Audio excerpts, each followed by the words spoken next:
So this is a very brief tutorial on where you should put a 360 camera for best advantage. One thing that I will show you right now is where I have the camera positioned for this classroom is not a good spot. So if this was a classroom that was filled with students, this camera is put right at the front of the board. It's going to capture a lot of what the teacher might be doing, but all the students are spread out. A key idea with 360 is that you're going to encourage the viewer to look around. So, follow me. If you're able to turn the video, you should be able to look in any direction. So let's say this is where you put the camera. Here you have a good vantage point of the table on your left and the table on your right. You won't be able to see as much of the folks here, or the two tables at the back, but you will still be able to see them. If you only have one camera that you can use, this may be a good central location. The key thing is you have to make sure that you do not walk by and knock over the camera. So this is where the typical back of the classroom view is often positioned with a standard camera. With a standard camera, you can capture the majority of the room from this angle. But with a 360 camera, it's actually one of the worst places you can put a camera if you're recording a classroom. And this also kind of gives you an idea of if you're recording content as well. So you're able to see about 1/4 of what the 360 camera provides is useful in this particular camera placement. So from here, over about here, you have a view of the classroom. But if you look anywhere else, if you start looking in this direction and towards the back of the camera view, you're seeing walls. It's not as useful unless you want to look at the wall. And if that's what you want, then good for you, but most folks want to get into the action. Another tempting location to put a 360 camera is right in the middle of a table. You may think that this is a great place to put a camera because you can really get in the center of what students are doing. And in some cases it might be a good placement. But in our experience, if you're too central to the location, you're actually having to turn the camera perspective a lot, either with a headset or on a flat screen device. You're constantly moving your perspective, and that gets very annoying. Yes, you're in a central location, but you're actually overusing the perception capacity at that point. So it's the opposite extreme because you continuously have to move the camera. So imagine that you're looking at a student right here.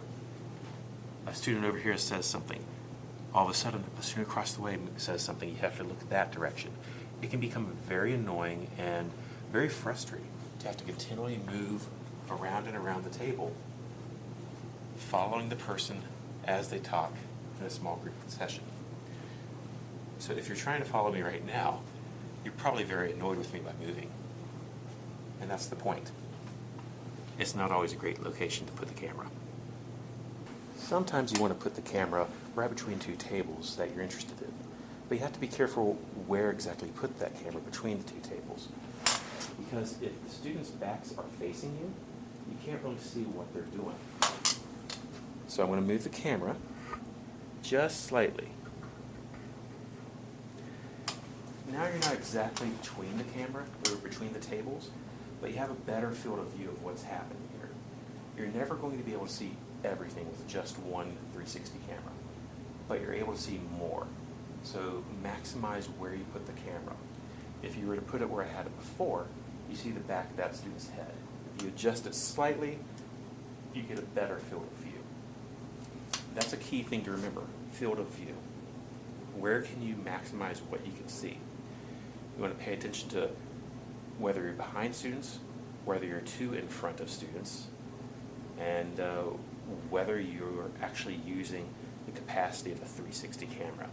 In this case, it's a pretty decent placement because, yes, you're closer to two tables, but those two tables may be more of interest. The two tables over there you can still see, albeit not as well, but you can hear more of the conversation on two focus tables that you might be more interested in. Whenever you're recording with a 360 camera, you want to always make sure that it's worthwhile to use that device. There are a lot of great video demonstrations that you can do that don't require a 360 camera. it doesn't make that other camera inferior. It just means that you use the right tool for the right job. So, for example, I have here a, we'll say it's a rectangular solid, and I'm going to start filling it up. Now, I can use a standard video to record this. There's nothing about this demonstration that requires 360. Now let's try this again. And I'm going to hold the camera because I'm not quite sure this is going to work out too well.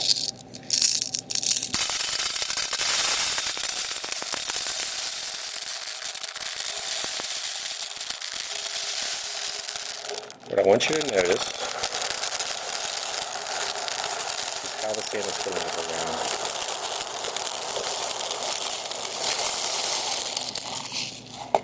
around. Now obviously I've run out of rice, but hopefully this gives you a sense of how 360 can be used for a different way of thinking about the content.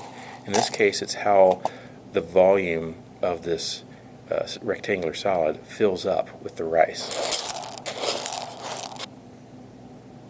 So this is not a very typical view of recording or demonstrating how volume is filled up.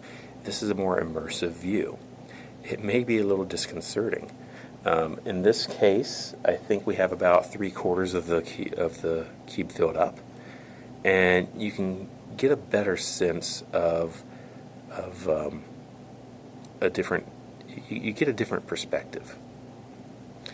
I would say that not necessarily one is better than the other, but you start to understand the content in a subtly different way. Let's say you want to capture a falling object. This is something that can be very useful. We've done this with Barbie Bungee, which is a great activity. And if you want to capture the falling object, depending on which perspective, you might start where the object falls, look down. You might start up here, and then watch the object fall down towards you. Either perspective offers an affordance, and you may actually want to record from more than just one perspective and use that in your content to see how that can help influence students making sense of the content. That can work for things as simple as physics. It can work for virtual field trips. It can work for a lot of different ways of demonstrating things. Hopefully that helps you conceptualize a little bit of how to capture moving objects and really take advantage. So let me give you another example. So let's take a look at a comparison. I'm going to roll this ball. I'm going to try to roll it a good length of the classroom. Here you see in front of me, and I'm going to roll the ball past you. So you're going to have to turn the camera in this case.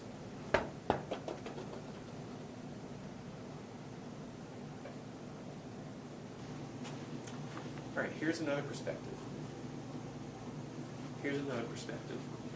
I'm going to roll the ball, and you're at the side. You're still going to have to turn the camera to really get a sense of what's happening here.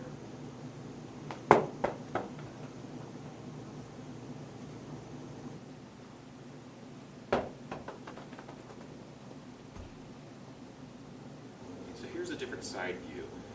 This is one that's pushed far back enough where you may not have to turn the camera, or if you do, it's not that much.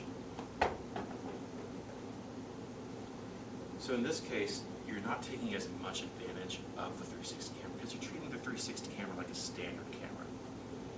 If you look in most other directions, you're not getting any added perspective.